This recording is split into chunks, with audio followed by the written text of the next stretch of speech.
everyone, happy Monday.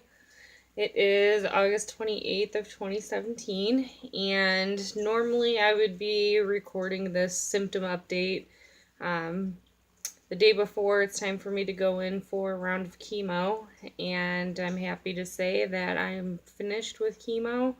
Finished all 6 rounds, successfully went through each step up in dosage, and apparently I was the first one to finish my type of chemo at that hospital and be able to go through all 6 steps of the dosage, so I guess that's kind of a win. Normally people get nauseous or the symptoms become a little bit overwhelming to where they can't get to that next step of that aggressive chemo, but lucky me, I got to tolerate it and make it through. So for my symptoms this cycle, it was pretty interesting. It wasn't like anything I've had to go through before, but to go through the ones I have gone through before, the sleepiness and fatigue is still, I don't want to say a problem of mine, but I'm still sleeping quite a bit. I'm just pretty bogged down and tired. I have some back pain and back spasms, but I'm sure that's just from the intrathecal chemo that I was receiving for the last 4 cycles.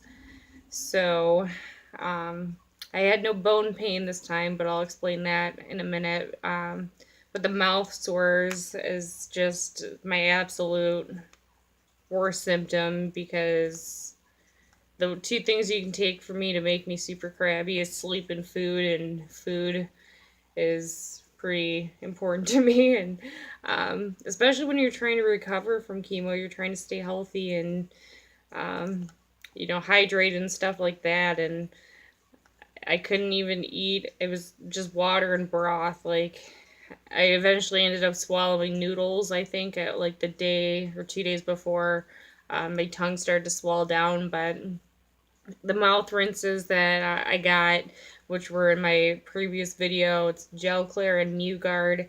It helped a little, just as far as like keeping like my mouth like at a good wetness or moistness or whatever.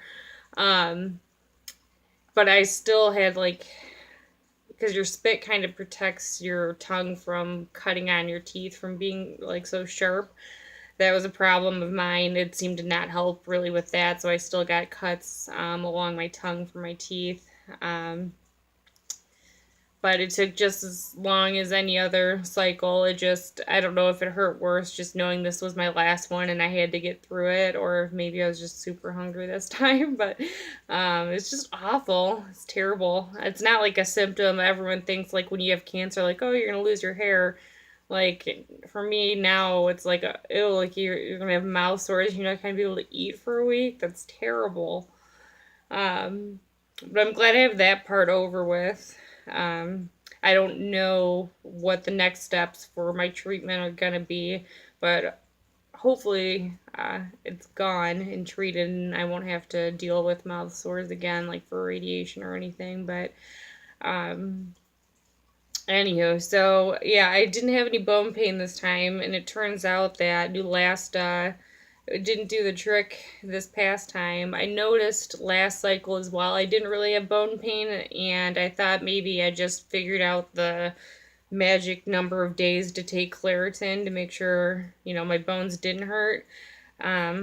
But then it turns out this cycle my bones didn't hurt either, and it just turns out that like my bones just kind of gave up making white blood cells. They just don't want to do it. So I went in for my checkup and they ended up giving me a booster shot, like another, I forgot the name of it, but it's not as strong as Neulasta. I think they said like 1/10 as strong as Neulasta. So I got a booster shot and had to come back in 2 days later so they could check my count again, because it was 0.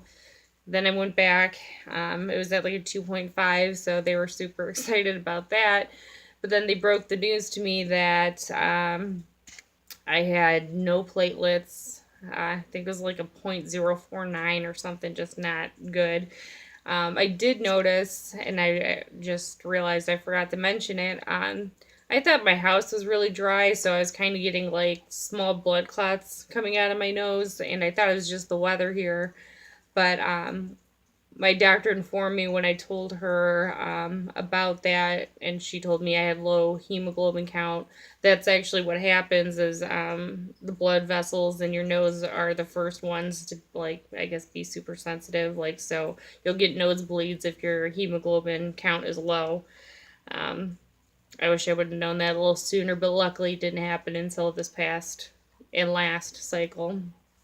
Um, so she broke the news that she wanted to give me a blood transfusion, and I needed like a bag of platelets, so 2 bags of blood and a thing of platelets, and I just started to cry because I've never had a transfusion. It doesn't sound good, and I'm sick of transfusions after having 6 rounds of chemo.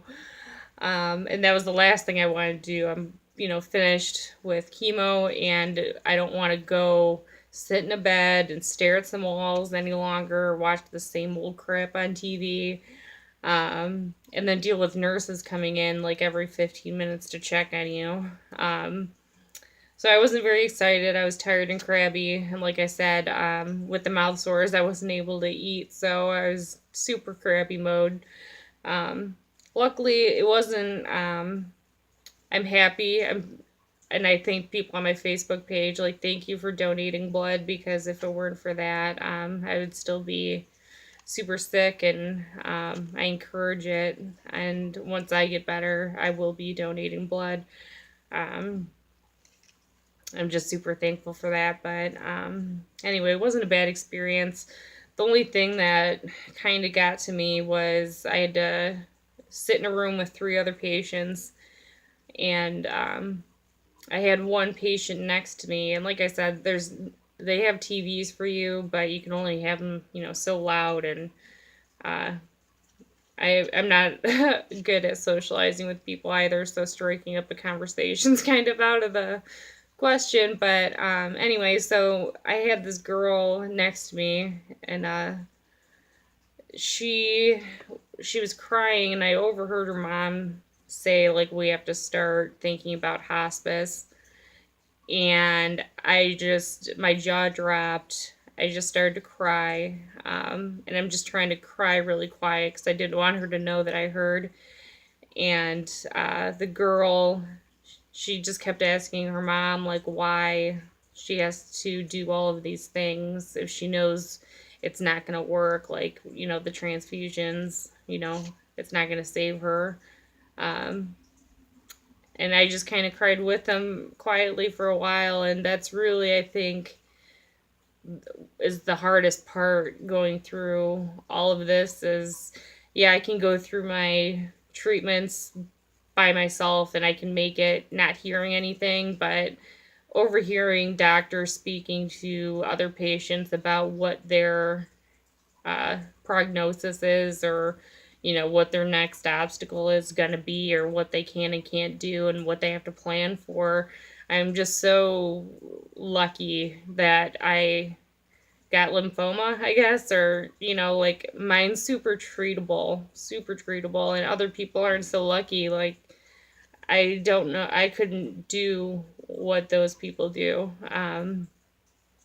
It's just, I can't imagine it. And I have people say that to me, like, Michelle, I couldn't do what you're doing right now. Like, you're such a strong person. And I'm just like, you don't get a choice. Like, the only choice you have is to live or die. And if you choose to live, everything else after that is like just crying of like how you don't want to have to do it, but you're gonna do it. And there's people out there that don't even get that choice. Like, I just, it's overwhelming. And like I said, that is the hardest thing of all of this, is listening to other patients and what they have to do. Like, it makes me not want to complain or anything like that, of all of what I've had to go through, because ugh, I anyway. But that was my story. I feel sad for a lot of people. It's just tough. But anyway, to move on. So I actually just got back from getting a PET scan done. So this is the PET scan that is going to tell my doctor whether I'm free or not, or that I have cancer or not. Um, so I'm hoping that Friday is going to be a good day. This was a really big day for me. Not that I get my test results instantly or anything. It's just it still made me anxious. Just trying to prepare to make sure that they tell you not to eat sugar and things like that. So it's like I made sure I didn't eat sugar for 5 days because I want to make sure this is the cleanest test ever. Like there's a very clear reading, because Friday when I hear my test results, I want to know for sure that if they say it's gone, it actually is really gone. Kind of confusing, but I guess I only have control of so many things, so I put myself to work or whatever. So, other than that, things have been okay. Things will be better if I hear good things on Friday. So, I will update you guys as soon as I know. I'll record a video and hopefully we'll all be celebrating.